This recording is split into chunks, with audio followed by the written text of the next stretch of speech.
Hi students,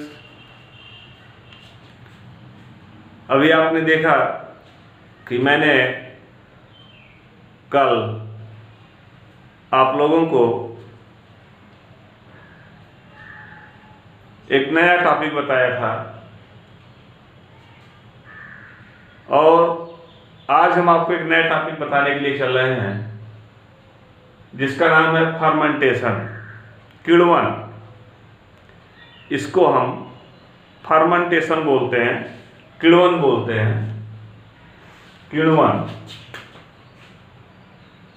Hindi में इसका नाम लिखा जाता है किण्वन।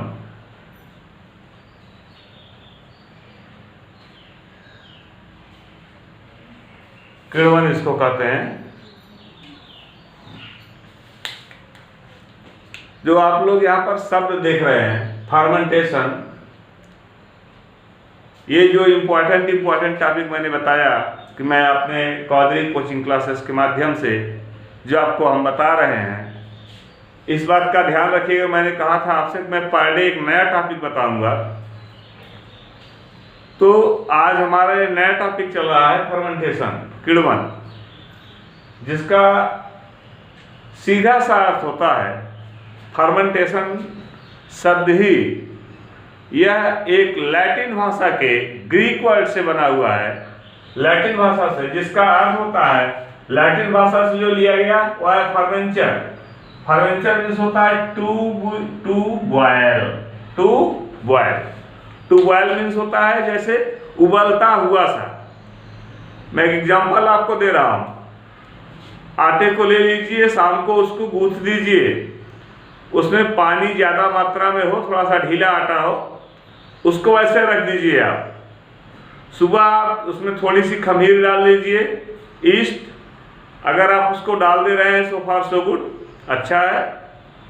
अगर आपने उसको डाल दिया तो आप क्या देखते हो कि सुबह के समय जब उस आटे को आप देखते हो, उसमें से धीरे धीरे आपको छोटे एयर बबल निकलते हुए दिखाई देते हैं। जो आपको एयर बबल निकलता हुआ दिखाई देता है वह एयर बबल कोई और नहीं बल्कि कार्बन डाइऑक्साइड का बबल होता है। किसका?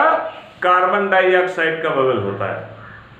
तो फर्मेंटेशन टू बी बॉयल, उसमें से कार्बन डाइऑक्साइड बुलबुले के रूप में बाहर निकल रहा है, उसमें केमिकल चेंजिंग हो रही है, उसमें छोटे छोटे कीड़ों के द्वारा परिवर्तन हो रहा है। तो आप ये कहते हैं कि टू बी बॉयल, देखने में ऐसा लग रहा है जैसे कि ये उबल रहा हो, देखने में ऐसा प्रतीत होता है कि जैसे ये उबल रहा हो। तो पाश्चर ने अपनी लैंग्वेज में बोला, लुई पाश्चर, आप लोगों ने नाम सुना होगा, लुई पाश्चर ने अपनी लैंग्वेज में बोला टू बी बॉयल, उबलता हुआ सा। क्या? उबलता हुआ सा, ऐसा लगता है कि जो जैसे कि ये उबल रहा है। अब आप देखिए ध्यान से,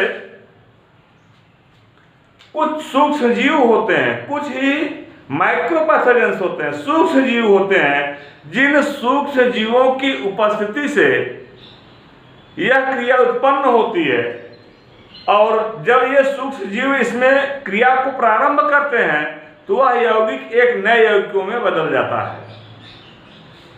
जिन सूक्ष्म जीवों की उपस्थिति से यह रासायनिक क्रिया होती है, इस रासायनिक क्रिया के पश्चात वह जीव एक नए यौगिक के रूप में बदल जाता है। और यही बदलने की क्रिया को हम क्या बोलते हैं? फर्मेंटेशन बोलते हैं। क्या बोलते हैं इसको? हम फर्मेंटेशन बोलते हैं। इसको हम बोलते हैं कि यह फर्मेंटेशन हुआ, किण्वन हुआ, इसका नाम हमने किण्वन दिया। ध्यान रहे, जैसे सुक्रोज है, चीनी, सुक्रोज का डाइल्यूट सोल्यूशन ले लीजिए, डाइल्यूट सुक्रोज C12H22O11, इसमें से 5 से लेकर के 10% आप शुगर डाल दीजिए, 5 से लेकर के 10% आप शुगर सोल्यूशन डाल दीजिए, या तो फिर इसमें आपको चेंजिंग दिखाई देना शुरू हो जाएगी। 5 से 10% आप डाल देते हैं। नहीं तो मैं आपको एक दूसरा एग्जांपल आपको बता रहा हूं। जैसे गन्ने का रस है, गन्ने के रस को लेकर के आप आसानी से उसको रख दीजिए, कुछ मत करिए गन्ने के रस में, क्योंकि वो ऑलरेडी डाइल्यूट है, उसमें सुक्रोज है।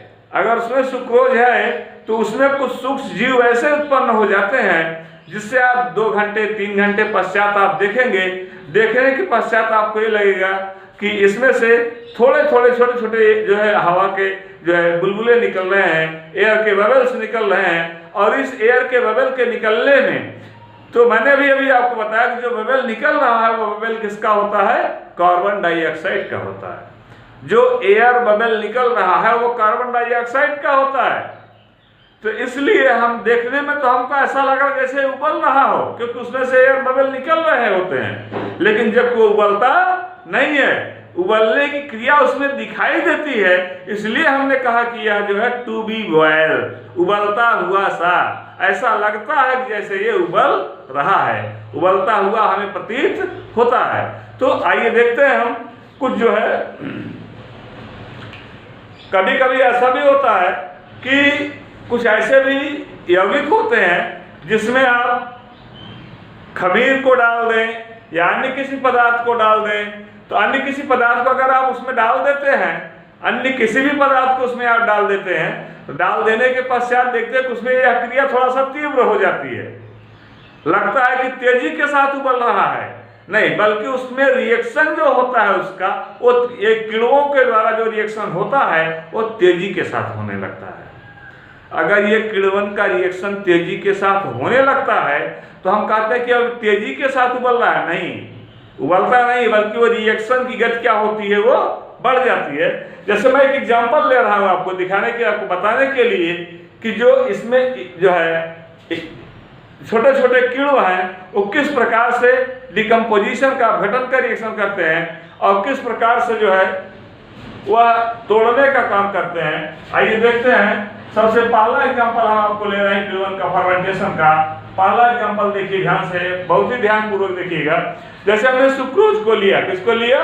सुक्रोज को हमने लिया, और सुक्रोज को लेकर के, सुक्रोज में चीनी, सुक्रोज को लिया हमने, और सुक्रोज को लेकर के उसमें हमने क्या किया कि ईस्ट की उपस्थिति में थोड़ा सा ईस्ट डाल देते हैं, खमीर जिसको बोला जाता है, थोड़ा सा ईस्ट डाल देते हैं और उसमें हम जो है उसको में पानी मिला करके उसको रख देते हैं। देखिएगा चीनी का घोल मैं ले रहा हूं, अगर चीनी का घोल नहीं मिल रहा है आपको, आप सीधा जो है वो गन्ने का रस ले लीजिए और उसको ऐसे ही रख दीजिए, या उसमें थोड़ा सा खमीर डाल करके रख दीजिए, आपको ये सारा रिएक्शन दिखाई देगा।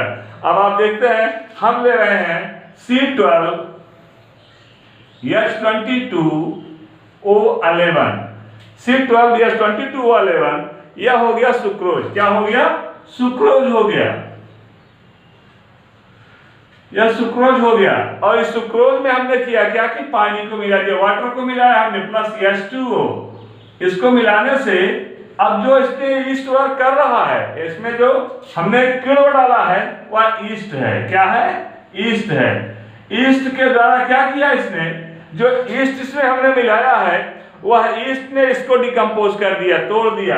आपको पता है कि जब सुक्रोज पानी के साथ अब क्रिया करता है, सुक्रोज वाटर के साथ रिएक्शन करता है, तो 2 मॉलिक्यूल बनाता है, एक ग्लूकोज बनाता है, दूसरा फ्रक्टोज बनाता है। आइए देखते हैं, यहाँ बना है C6H12O6 प्लस C6H12O6। ध्यान रहे, एक का नाम होता है ग्लूकोज और दूसरे का नाम होता है फ्रक्टोज। एक को ग्लूकोज कहते हैं, दूसरे को फ्रक्टोज कहते हैं।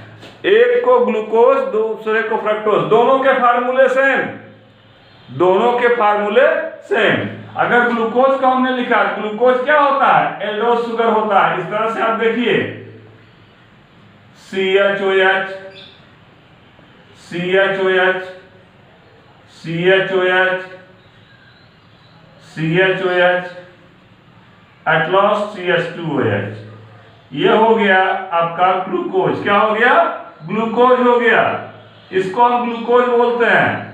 इसमें कौन सा शुगर है? Aldose sugar. एल्डिहाइड ग्रुप है ना यहाँ पे, इसलिए इसका नाम हमने रखा एल्डोज शुगर। क्या नाम रखा?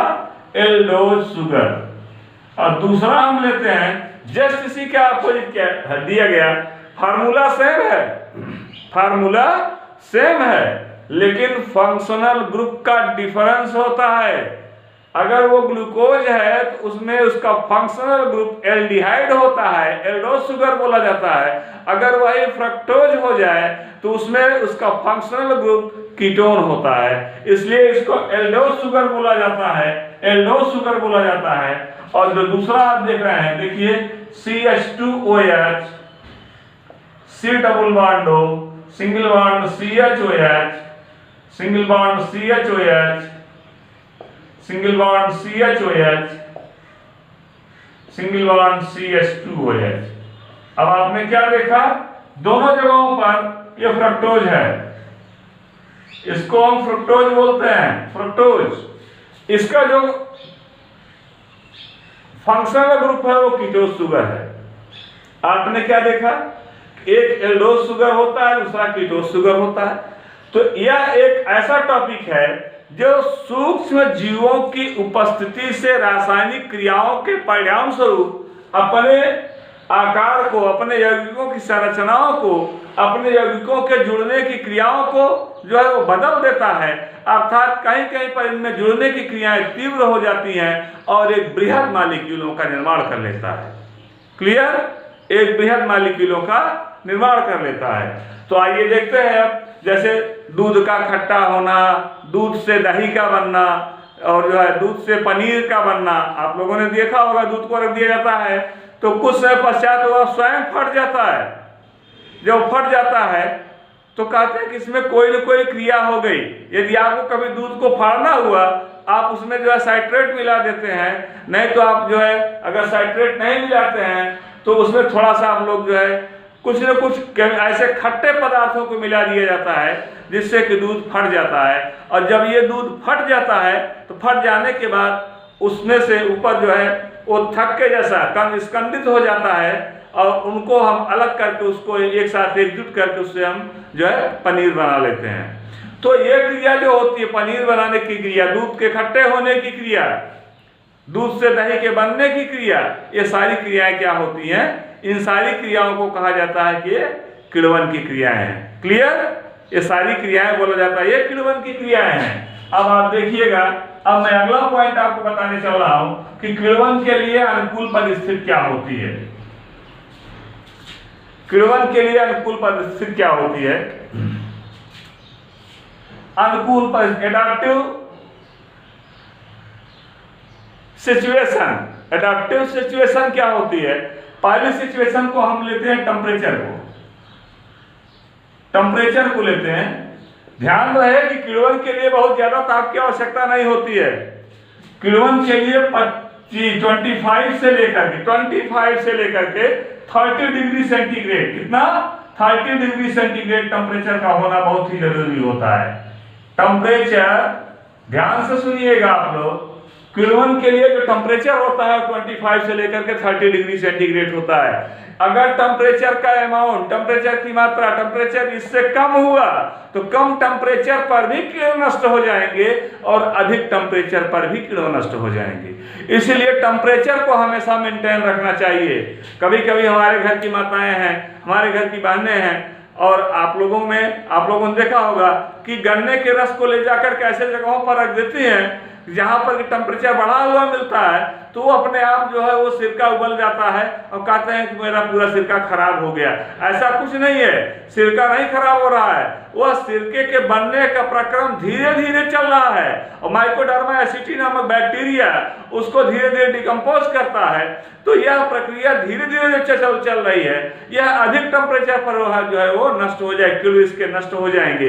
इसलिए किण्व नष्ट ना हो उसके लिए जरूरी होता है कि आसानी से आप ले जाइए और वह उस जगह पर रखिए जहां पर कि ना तो ज्यादा ठंडक लग रही हो और ना ही ज्यादा जो है गर्मी लग रही, क्योंकि ठंडक में भी किण्व नष्ट हो जाते हैं। अगर टेम्परेचर हमने 25 से डाउन कर दिया, 10-15 डिग्री कर दिया, सपोज दैट टेम्परेचर हमने 10 डिग्री सेंटीग्रेड कर दिया, टेम्परेचर हमने 15 डिग्री सेंटीग्रेड कर दिया, इन दोनों परिस्थितियों जहां पर टेम्परेचर हमने डाउन किया, जहां पर टेम्परेचर हमने उठाया, इन दोनों ही कंडीशन में किण्व नष्ट हो जाएंगे और आपका रिएक्शन फॉल्स हो जाएगा। तो वो उबल जाएगा तेजी के साथ। तो कहते हैं कि देखिए हमसे सिरका नहीं बन पाया, हमारा सिरका जो है रखा हुआ सही नहीं होता है। तो ऐसी कोई बात नहीं होती है। आप हमारी बताई हुई परिस्थितियों पर ध्यान दें। मैं अपने अकादमिक कोचिंग क्लासेस के माध्यम से आपको सारी चीजें बता रहा हूँ, और ध्यान रहे मैं आज फिर जो है बहाल दुबे नाथ की बुक से बता रहा हूँ, और बहाल दुबे नाथ ने अपने स्पष्ट शब्दों में जो लिखा है मैं उसी शब्दों की व्याख्या कर रहा हूँ, जो कि कंपटीशन के एग्जाम के लिए, इंटर फाइनल के एग्जाम के लिए बहुत ही ज्यादा इंपॉर्टेंट बुक्स है। अगर आपको ये बुक मिल रही है तो आप आसानी पूर्वक इस बुक को परचेज करिए और इस बुक को आप लोग पढ़ना शुरू करिए, और लाइन बाय लाइन आप मिलाइए। जो उसमें लाइन बाय लाइन लिखा है मैं सेम लाइन बाय लाइन आपको बोलते हुए समझाते हुए चल रहा हूँ। तो यहाँ पर अभी टेम्परेचर के विषय मैंने आपको बताया कि टेम्परेचर ज्यादा ज्यादा 25 से लेकर के 30 डिग्री सेंटीग्रेड के बीच होना चाहिए। आइए दूसरा देखते हैं, कंसंट्रेशन। दूसरा होता है कंसंट्रेशन। कंसंट्रेशन कंसंट्रेशन मीन्स होता है सांद्रता। जैसे मैं आपको छोटा सा एग्जांपल दे रहा हूं। सांद्रता, सांद्रता का अर्थ यह होता है कि आपने कितना उसमें मिलाया है। सांद्रता ज्यादा से ज्यादा जो है वो 5 से 10% होनी चाहिए। 5 से 10% जो आप ले रहे हो, जो बिलियन आप ले रहे हो, जो आप जैसे अगर आप ये सोचिए कि हम चोटा ले लें, हम जो है खूब चीनी का खूब गाढ़ा सीढ़ा ले लें, उससे हम जो है चल करके क्रिया कराएं, उससे हम जो है फर्मेंटेशन की क्रिया कराएं, तो यह क्रिया नहीं होगी। क्यों? क्योंकि उसका टेम्परेचर जो है वो 40 से लेकर के 50 तक होता है। आपको ऐसा करने की से आप जो है कभी भी फर्मेंटेशन की क्रिया में नहीं पहुंच पाएंगे। तो फर्मेंटेशन के लिए आवश्यक है कि जो आप उसमें पदार्थ मिलाएं वह ज्यादा से ज्यादा 5 से 10% हो। कितना हो? 5 से 10% हो। इसलिए गन्ने के रस में आप लोगों ने ध्यान से सुना होगा कि गन्ने के गन्ना जो होता है, जो जिसकी मारक क्षमता कम हो जाती है, उस गन्ने के रस से अगर हम उससे सिरके को बनाएं तो आसानी पूर्वक बन जाता है। लेकिन अगर शुद्ध गन्ना है, बड़ा गन्ना है और उसका रस गाढ़ा है, तो गाढ़े रस में जब तक हम पानी को मिलाकर उसको डाइल्यूट नहीं करेंगे तब तक वह जो है तेजी उसमें फर्मेंटेशन की क्रिया नहीं होगी। तो फर्मेंटेशन के लिए अनुकूल परिस्थिति होती है कि उसकी सांद्रता जो होती है वो 5 से लेकर कितना होनी चाहिए? 10% होनी चाहिए। क्लियर? पहला मैंने टेम्परेचर बताया 25 से 30। इससे नीचे और इससे ऊपर दोनों ही स्थितियों में जाने पर ये किण्व नष्ट हो जाते हैं। इससे नीचे 5 से 10% इसका कंसंट्रेशन, इससे नीचे और इससे ऊपर जाने पर भी यह क्रिया नष्ट हो जाएगी। और तीसरा मैं आपको बता रहा हूं कि पोषक पदार्थों की उपस्थिति। क्या है तीसरा? जो है पोषक पदार्थों की उपस्थिति। ध्यान से देख लीजिएगा कि जो पोषक पदार्थों की उपस्थिति है, जो पोषक पदार्थों की उपस्थिति है, पोषक पदार्थों की उपस्थिति, इस बात पर आप विशेष ध्यान देंगे कि पोषक पदार्थों की उपस्थिति के लिए इसमें अमोनियम फास्फेट का होना जरूरी है। अमोनियम फास्फेट पहला नोट करते चलिएगा।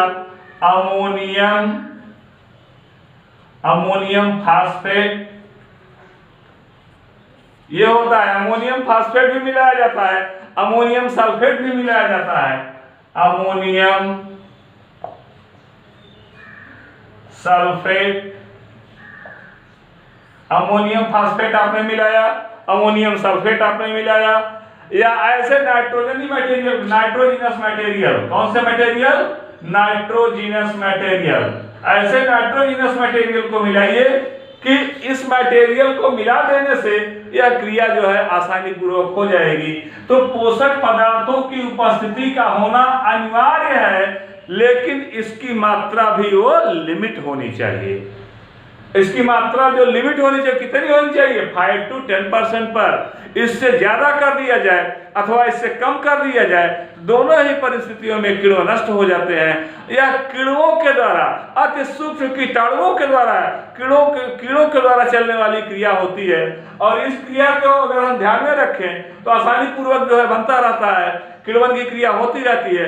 उच्च ताप पर भी किण्व नष्ट हो जाते हैं और निम्न ताप पर भी किण्व नष्ट हो जाते हैं। इसका जो है चौथा है परिरक्षक पदार्थों की उपस्थिति। परिरक्षक पदार्थों की उपस्थिति। परिरक्षक पदार्थों की उपस्थिति। परिरक्षक प्रिजर्वेटिव जिनको कहा गया, कैसे इनको हम सुरक्षित करते हैं, जैसे बोरिक एसिड हो गया, क्या हो गया, बोरिक एसिड। बोरिक एसिड, यह बोरिक एसिड परिरक्षक पदार्थों की उपस्थिति, परिरक्षक पदार्थों की उपस्थिति, तो बोरिक एसिड में देखा हमने, बोरिक एसिड है, मर्क्यूरिक एसिड है, mercuric acid, boric acid, mercuric acid, ये सब परिरक्षक पदार्थ है, ध्यान से देखिएगा। बोरिक एसिड हो गया, मर्क्यूरिक एसिड हो गया, ये सब इसके परिरक्षक पदार्थ होते हैं। या हाइड्रोजन का साइनाइड हो गया, तो ये हाइड्रोजन या HCN, जिसको हम HCN बोलते हैं, HCN बोलते हैं, HCN हाइड्रोजन का साइनाइड, ऐसे पदार्थ जो होते हैं वो पर्यावरण जो होते हैं किण्वन की क्रिया को नष्ट होने से बचा लेते हैं। जो किण्वन की क्रिया हो रही है उसको नष्ट होने से क्या करते हैं, नष्ट होने से उस किण्वन की क्रिया को बचा लेते हैं। तो आपको ध्यान देना है।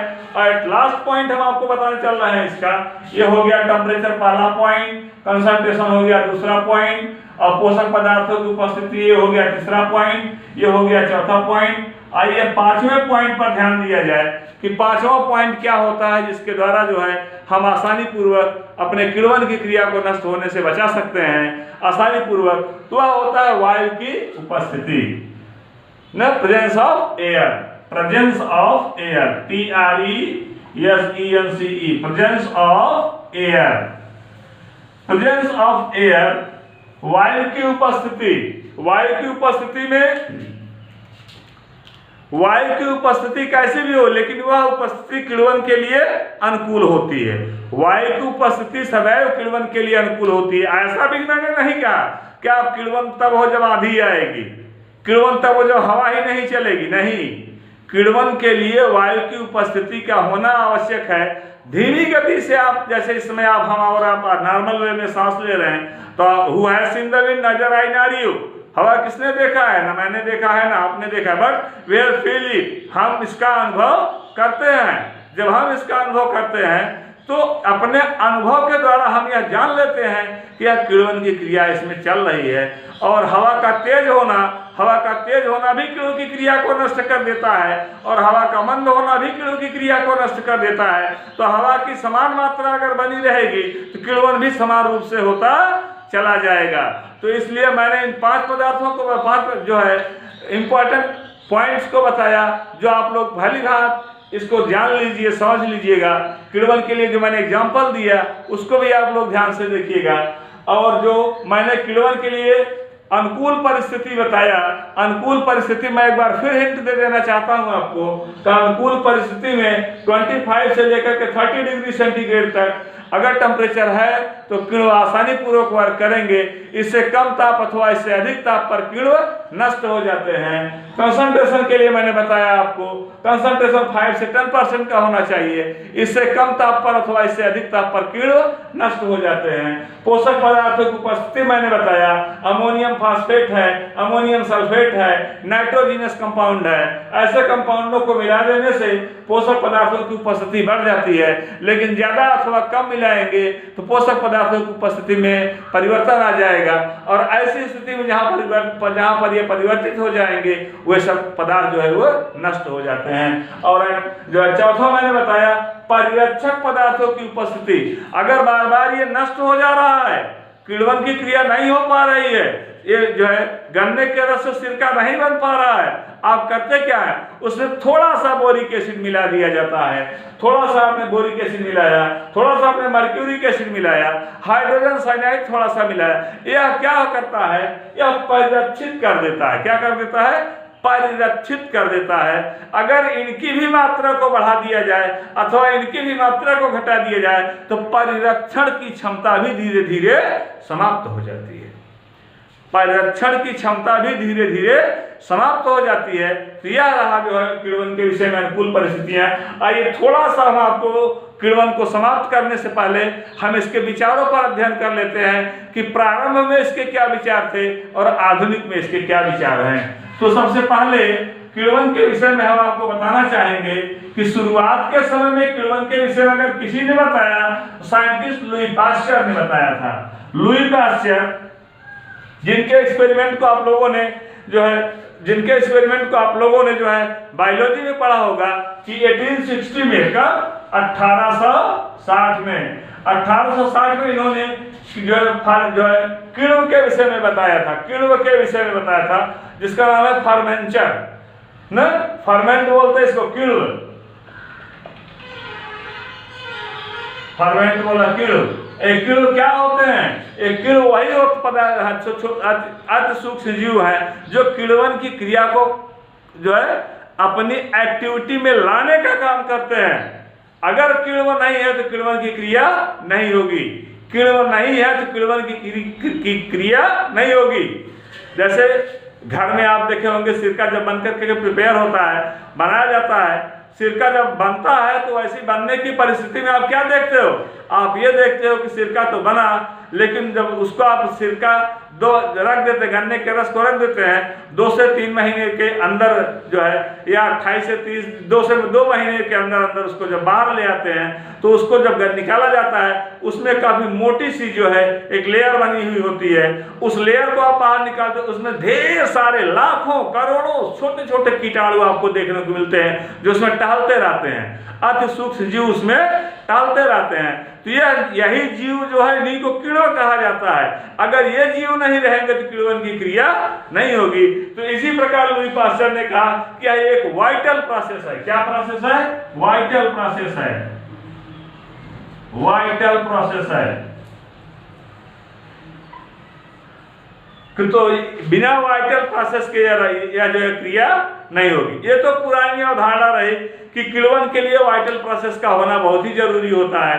आज हमारे पास केमिकल हो गया है, आज हमारे पास रासायनिक कंपाउंड हो गए हैं। हमने क्या किया, थोड़ा थोड़ा उनको मिला दिया, तो मिला देने से किण्वन भी आसान, हम जब चाहें, जिस समय चाहें, जिस परिस्थिति में चाहें, टेम्परेचर को मेंटेन